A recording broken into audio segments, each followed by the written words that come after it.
काबिल और हाबिल। कुरान मजीद में हज़रत आदम अलैहिस्सलाम के दो बेटों काबिल और हाबिल का किस्सा है।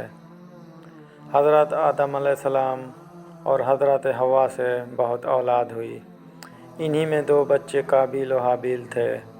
काबिल बड़ा लड़का था, लेकिन ये माँ बाप का कहना नहीं मानता था। हाबिल छोटा भाई था जो माँ बाप का कहना मानता था। अकलीमा एक लड़की थी जिससे काबिल शादी करना चाहता था, मगर हज़रत आदम अलैहिस्सलाम और हज़रत हवा इसकी शादी अपने छोटे बेटे हाबिल से करना चाहते थे, जो नेक और शरीफ था। इसलिए काबिल अपने माँ बाप और भाई का दुश्मन हो गया। अल्लाह मियाँ ने हुक्म दिया कि तुम दोनों कुर्बानी करके पहाड़ पर रख आओ। जिसकी कुर्बानी कबूल होगी इससे अकलीमा की शादी की जाएगी। अल्लाह मियाँ को अपने नेक बंदे पसंद होते हैं और वो इनकी मदद करता है। आसमान से एक आग आई और हाबिल की कुर्बानी को ले गई, यानी हाबिल की कुर्बानी कबूल हो गई। अब इसके भाई काबिल को बहुत गुस्सा आया। इसने हाबिल से कहा कि मैं तुझको कत्ल कर दूंगा।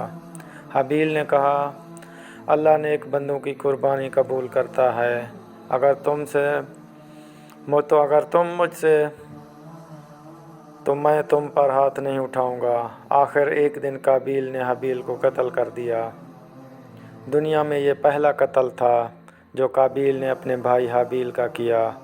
कत्ल करने के बाद काबिल को फिक्र हुई कि हाबिल की लाश का क्या करे, किस तरह छुपाए। इसने देखा कि एक कौवा चूंच से ज़मीन खोदकर एक दूसरे मरे हुए कौवे को दफन कर रहा है। तब इसने भी अपने भाई हाबिल को ज़मीन खोदकर दफन कर दिया और ख़ुद जाकर आग की पूजा करने लगा। हज़रत आदम अलैहिस्सलाम और हज़रत हवा को बहुत रंज हुआ। काबिल और हाबिल दोनों भाइयों के झगड़े से हमको सबक लेना चाहिए। हमारा हकीकी भाई या मुसलमान भाई अगर हम पर ज़्यादती करे तो बेहतर ये है कि हम सब्र करें और अपने भाई पर हाथ ना उठाएं। काबिल ने अपने भाई को कत्ल किया। क़यामत तक लोग इस पर लानत करते रहेंगे और आखिरत में अल्लाह के अज़ाब का मुस्तहिक हुआ, और हाबिल को क़यामत तक लोग अच्छा कहते रहेंगे और जन्नत का वारिस हुआ।